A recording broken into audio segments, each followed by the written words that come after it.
Ooh. Howdy, y'all. Howdy. So, today's chaos, if you can't tell, is Western themed.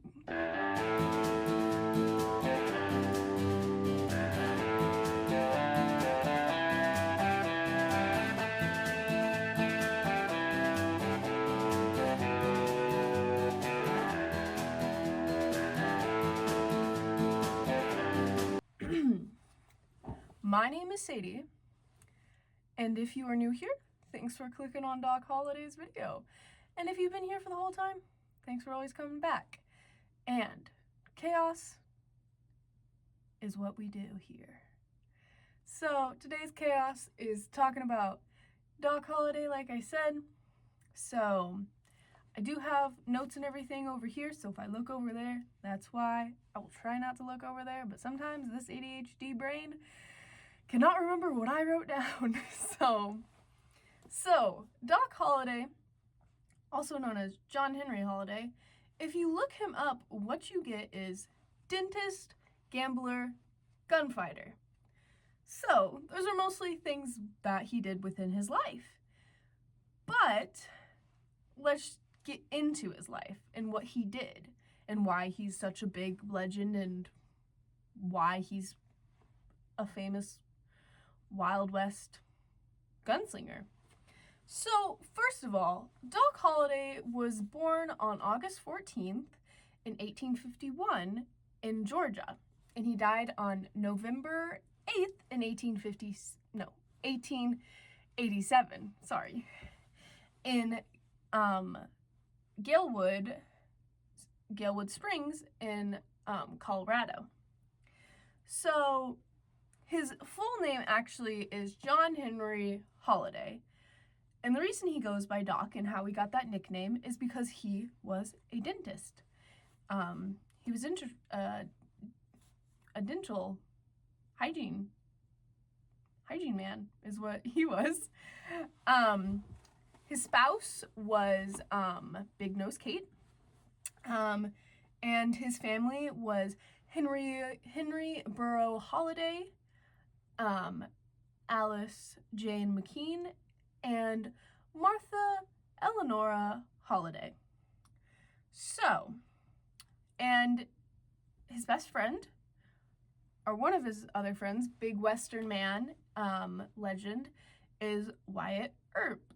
So, how I found out about Doc Holliday and Wyatt Earp was from a TV show called Wynonna Earp. It is about the granddaughter of Wyatt Earp. It's a sci-fi show, so it has actual according history to it that is logic, but it's a sci-fi show, so there's supernatural and other stuff in it. It's very good. I will talk about it more closer to the end. So let's get into his life. So when Wyatt was 6, he moved from just Georgia to Valdosta, Georgia, still in Georgia. And there he attended the private school industry to study language like Latin, German, and all other things. And while they were there, his father also got a really popular within the town and was mayor for 2 years there. 2 years. His father was the mayor. So then after that, 6 years later, his family moved to a little farm. His father had inherited this farm from being in the Civil War, and the people wanted to move his family closer to where they were at within where the Civil War, but also so they were in a safer place because his father was a big man in the Civil War. So talking about his father,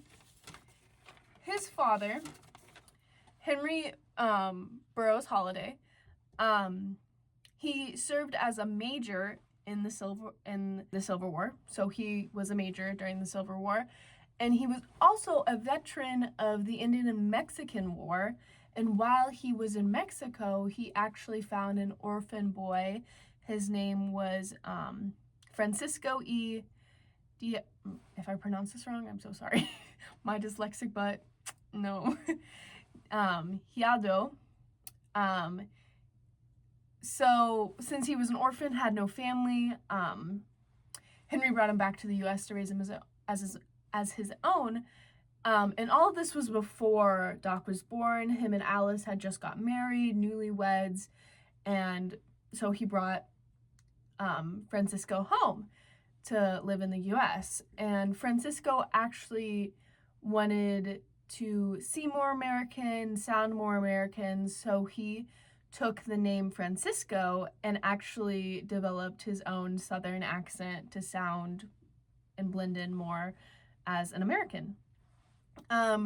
So a few years after he was brought back to the U.S., Doc was finally born in 1851, like I said. So they all grew up. He grew up, and he found his own family and everything, got his own family. Still stayed in Georgia, I think. I'm not sure if that's true, though. But he found his own family. But sadly, he did die from tuberculosis at 87. At 37 numbers. That's where we get to Doc's mother, within the tuberculosis and everything, is because that's mostly what high information is we find about her. But other information that you find about her, there's not a lot, is that she was born in South Carolina. Her family was well established in Georgia, and that she died in 1866 of tuberculosis, and it had a really hard impact on Doc. Another family member of Doc's is Martha Eleanora Holliday, like I said. Sadly, Doc did not get to meet her, nor did she get to meet Doc, because she died when she was only 6 months and 9 days. The cause of her death is still unknown, but she is buried in Oak Hill Cemetery. So let's get back to other things after his father moved them to this little farm. Doc then attended, he enrolled in the Pennsylvania College and practiced dentistry. This was in 1870. The main reason he wanted to practice dentistry, I'm just going to say dentist now. The main reason he wanted to become a dentist was because he wanted to study something that could help with this family infection that was happening, because he knew his mother was sick. He could see his older brother was sick from tuberculosis. And if you don't know what tuberculosis is, it basically just eats away at your lungs until you pass away. So we wanted to study something that could help with tuberculosis and everything. And another reason he actually went to the Pennsylvania College is because his cousin, Robert Holliday, established it. And so another reason to just go to this college, because a family member established it. So he graduated in 1872. He was only 20, and he got a doctorate of dental surgeon degree, and he went to practice in Alton and later in Griffin, Georgia. But he still loved to study not only just teeth, he loved to study science, math, languages. He was a very smart gentleman, but also going into his studies, it helped him still years later with the cope of losing his mother at a young age. He was only 15 when she passed away, and it impacted him really, really hard. So he still loved to study a lot to get his mind off of just the grief and everything with loss. But sadly, just a year later after he graduated in 1873, he learned that he had tuberculosis, the same thing that ended up killing his mother. And so doctors told him to stop it or slow it, because you can't stop tuberculosis unless it's just a mild thing. He sadly did not just have the mild thing, and it was 1873, so they didn't have the medicine that we have today. So doctors told him to go to a drier climate to help slow it. So he ended up moving to Dallas, Texas.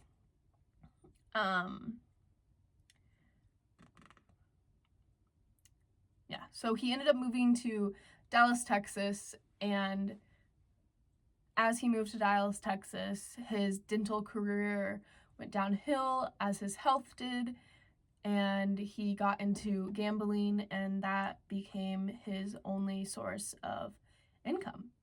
So since he knew he was moving to a rougher and harder part of town, he practiced his skills. He practiced with a long knife. He practiced with a 6-shooter to help his skills because he was moving to a more dangerous place and he was a troublemaker. So after he moved a lot, he got into a lot of gunfights.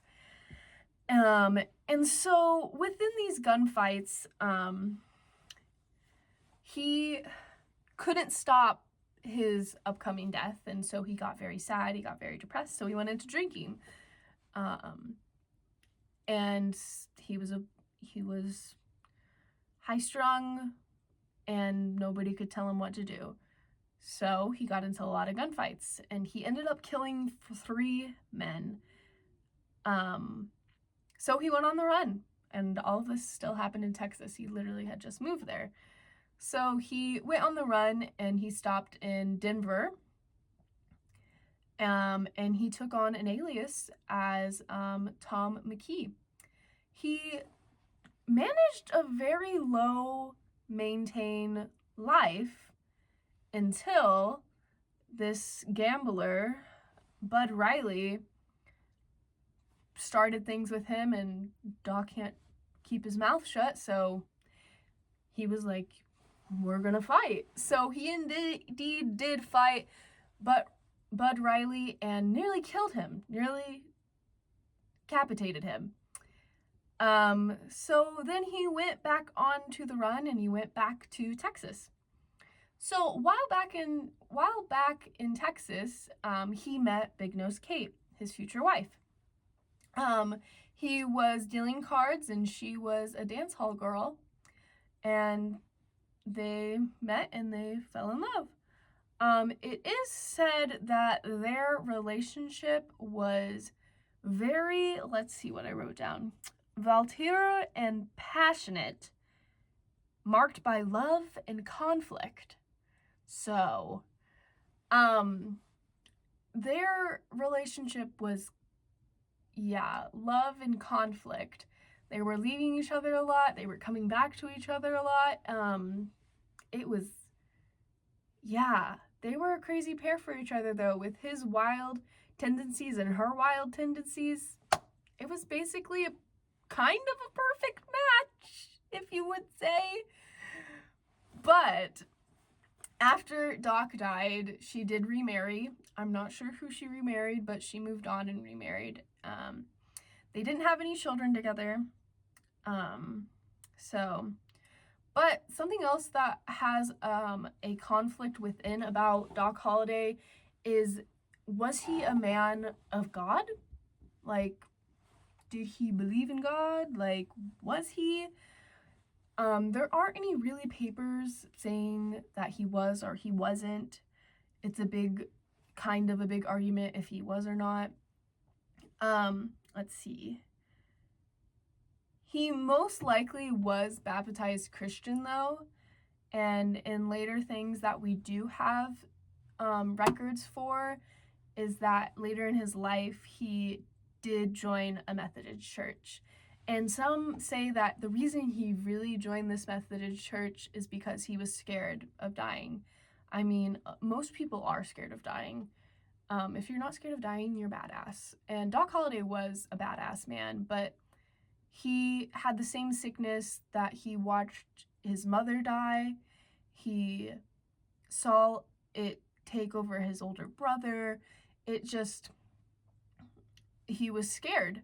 So he wanted, and he was doing all of these bad things that would have killing men, running, stealing, doing all these bad things, gambling, drinking, that would be seen bad in the eyes of God. So that's why people say he joined this church, because he was scared of going to hell or going to heaven. So he was scared to die. That's why people say he joined this Methodist church. And that's the real reason why, if he was a man or of God or not. So, but also why he was in Texas as well. And he met Big Nose Kate and everything. He also met Wyatt Earp, which is a big name and a big legend throughout Western community. So, they first met in Griffin, Texas, after he moved back from his other run. In the winter, both were gamblers. Earp had already had a big name to himself, and Doc was still trying to get his own. It was a short meeting, but it started something relevant. It started something good. They stopped a numerous members of gangs, numerous members of bad guys. The crazy story was them trying to stop a guy on a train. That's another story for a different time. But I think that's the craziest story that him and Wyatt had, with them trying to stop bad guys. Another one, which I will talk about later, is the OK Corral. That's a well-known one. If you're a big Wild West fan, that's what you know about. So after meeting Wyatt and staying in Texas for a little bit, he began to move around. He did not stay hardly in one place after he was diagnosed with tuberculosis. He moved to even drier climates to help slow it. Wyatt would go with him sometimes because he knew Doc was dying, and they had formed a really strong bond with each other. They were like besties.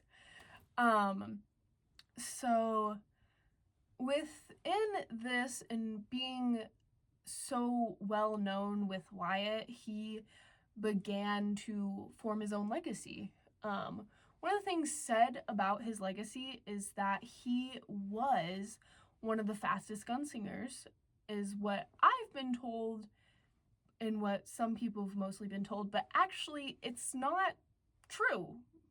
He was a really good gunslinger and really good gunfighter, but he wasn't the fastest for that era.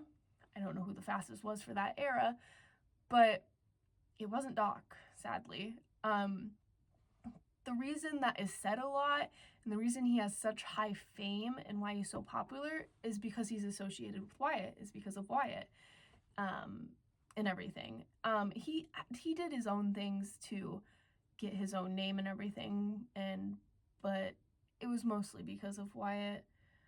But we're not talking about Wyatt, we're talking about Doc today, so. But that's basically how he got his legacy, was because of Wyatt. But who cares? So after leaving for a little bit, and this was after he did some things with Big Nose Kate, living with her for a little bit in some small little town. That's also another crazy story about him and her moving into this little town. After Wyatt went off to do his own thing and she went off to do her own thing, Doc had moved to a different, drier place, but he was done there, and he decided to come back to where him and Wyatt last were, which was Dodge City. He couldn't find Wyatt or Big Nose Kate there, so he asked around, and people told him that Wyatt was in Tombstone, Arizona. So after meeting Wyatt in Tombstone, Arizona, he lived there for a little bit and ended up becoming officially announced deputy there. That was after the OK Corral. Now, that's like the third time I've said the OK Corral, so I better explain a little bit what it is. So the OK Corral was a big shootout that happened between the Earp brothers, the Clintons, and the McKeans, and Doc was there. So it happened in Tombstone, Arizona, and basically those two other families that I mentioned, they had beef with the Earp brothers, and they were planning on killing Wyatt, and Wyatt didn't believe it. Finally, after the third brother came and told Wyatt, he got out of bed and went to go tell the sheriff that was there. And another sheriff told the sheriff told a few other people, got his other marshals and everybody well around. Doc and Wyatt went to go find the two families. They found one of them. They had arms, and at this point it was illegal to carry around arms. And so Doc said, put your hands up and drop your arms, basically, is what he said, which I read that from this book. And so basically they didn't like him telling them that, so the shootout started to happen. I think 3 people died. Wyatt's brother was shot through the shoulder, clean shot. None of the Earp brothers died during this. Few was shot through the shoulder, calf. Doc was shot in his, right hip above his gun holster. It really didn't do too much damage, except it gave him a little limp after that. So, that's basically a small summary of what the OK Corral was. So, after this, the marshal and the sheriff is like, okay, you have arms too. You literally just started a whole gunfight, except stopping it. I'm gonna arrest you too. Doc and Wyatt were like, no, we did the correct thing. A whole bunch of different arguing happened. They came to a closing point, and they lived in Tombstone, Arizona for a little bit. And then eventually him and Wyatt went on the run, and while they run, they stopped in New Mexico. Doc got drunk, like he does, and he said a few things that upset Wyatt, and they went their separate ways. They basically broke up. My boys broke up. It was sad. So they basically broke up. So after this, Doc went around moving to drier climates, trying to figure out a cure for his tuberculosis.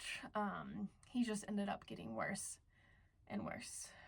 But in his last days, he finally stopped and he stopped in Glenwood Springs in Colorado, and he stayed at the Glenwood Hotel. The reason he went to the springs was to hopefully get a relief from tuberculosis in the hot springs, but he really didn't, because this is where he died. But in his last days, he hardly moved. He was basically bedridden. But one last time, he awoke to have a glass of whiskey from his request. He touched his lips. Dark humor only came out because that's who Doc was. And all he said was, "This is funny.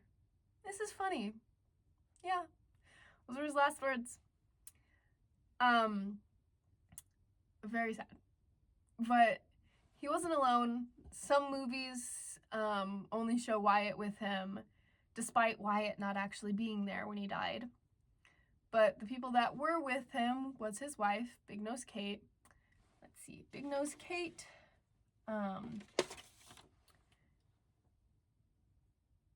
Big Nose Kate Charlie Smith, Sarah Field Cooper were with him when he died. He did actually get to see Wyatt one last time in 1886, 1 year before, at the Winderson Hotel in Gunson. Yeah, in Gunson. And that was the last time he saw him. So that's not all of Doc Holliday, but that's what I want to talk about. But a description when you look up Doc Holliday is dentist, gambler, gunfighter, like I said at the beginning. But how I see him is a friend, a son, a husband, a believer, fearless, faithful, a good man for the time, for what year they were in. So, but that's basically my notes for Doc Holliday and what I wanted to talk about him. But now I'm going to talk about the movies, everything after his legacy, and why he's still such a big name now. So, reason one why he's such a big name is because he was associated with Wyatt, like I said before, and he did those awesome things with Wyatt. So, they've made a lot of movies that are basically about his relationship with Wyatt. And the number one movie that is actually probably the most popular is Tombstone. Tombstone's about the OK Corral and his relationship with Wyatt. Then you just have one called Wyatt Earp. I will tell you the years. So Tombstone came out in 1993. The Wyatt Earp movie came out in 1994, and that's just him and Wyatt's relationship, basically. Then we have Gunfight, OK Corral. That basically explains itself. It's about the OK Corral. That one came out in 1959, so that's an older one. And then we have My Darling Clementine, which is the oldest one that I found on a list, which is basically about Doc and his life. Came out in 1946. And then we have just Doc, which is about him and his life and everything. It came out in 1971. And then the newest one is just called Doc Holliday, which came out in 2023. So those are basically movies. Have I seen any of them? No, I have not. Not even Tombstone. Say what? Say what? Say what? Say what? Say. I got most of my information from the internet and books and documentaries. Would I recommend these movies? Absolutely, because I've been recommended them multiple times. I just don't have time to watch them. I will watch them though, sometime. I promise. I promise you. I promise you and I promise myself, okay? So, those are movies. One show that I know he's in, that I mentioned before and how I learned about him, is Wynonna Earp. So, Wynonna Earp is a TV show with 4 seasons. Oh, before I start, there will be spoilers for Wynonna Earp if you want to watch it. I will be spoiling. Okay? Just go to this part of the video and then the Wynonna Earp is done, okay? So, Wynonna Earp is a sci-fi show with 4 seasons. It was made by Emily Anderson. And the way they did Doc Holliday is amazing. This is how I know Doc Holliday. This is my Doc Holliday. It's kind of, actually, I would say it's pretty accurate. That's not how you say that word. Anyways, it's a lot like actual Doc Holliday, I would say, except for he's a demon and he's immortal and he has a key and some other things. But the show came out in 2016, I'm pretty sure. Let me see. Yeah, it came out in 2016 and it ended in 2021. It's an incredible show. It's about Wyatt Earp's granddaughter. This person's not an actual person. She's a person in my eyes, but in history life, she's not. But it's a sci-fi show, so it's supernatural. It's got demons. Yeah. So this Doc Holliday in this show is the Doc Holliday we know, gunslinger, Wild West person, except he didn't die. He had tuberculosis, but he made a deal with a witch, which made him immortal and into a revenant, which is what the demons are called in the show. So, later within the show, they find out that he has a key for something. I'm not going to say too many spoilers, but they need to destroy the key to let out a big bad, and the big bad is related to the person that helped make Doc immortal. So, they can't destroy the person that made Doc immortal, otherwise he would die. So they have to do something to get him unattached from the switch and everything. And he becomes human, and he gets sick again. He doesn't like that he gets sick again. Also, Big Nose Kate is in this, and Big Nose Kate is a gorgeous woman. Does not look like original Big Nose Kate, but it's her. I swear to you, it's her. But also, she's a vampire? Huh? What do you mean? What do you mean? So since he got sick again, he doesn't want to die. Big Nose Kate hustles him like, ooh, and convinces him to become a vampire. So he does become a vampire. So now he was a demon. Now he's a vampire. And then in the end, he becomes mortal and everything. He fell in love with Wynonna Earp, Wyatt Earp's granddaughter. They had a child together. Some other things happened with that child. Had to go away for some reasons. But basically, that's kind of a summary of Wynonna Earp. Also, except for Waverly and Nicole and Way Hot, and it's,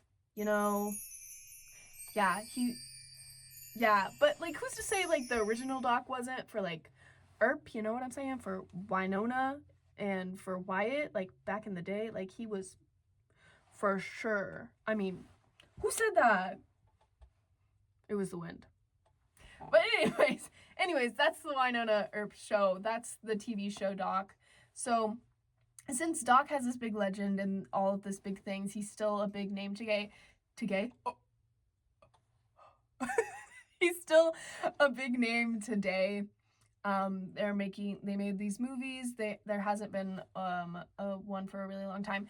And of course, all of these movies are played by different actors. The one in the TV shows, the only one that I actually know, because that's how I found out, it's Tim Razzo.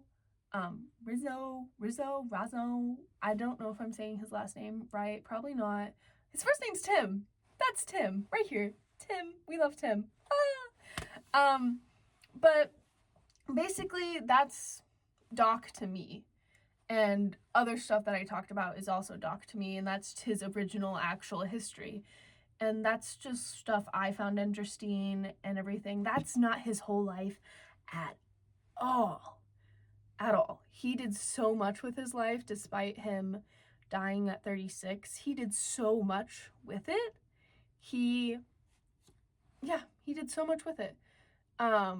He did crazy things. He was a troublemaker. Big troublemaker. But yeah, that's not half of his life at all. That's just stuff I talked about and stuff that I found interesting about his family, about him, and yeah, that's Doc Holliday. Yeah, that's Doc Holliday to me, basically. But yeah, Doc Holliday, y'all. But I hope you guys enjoyed, and remember to keep chaos in your life just a little bit and always have fun, and I'll see you when I see you. Goodbye. Mwah.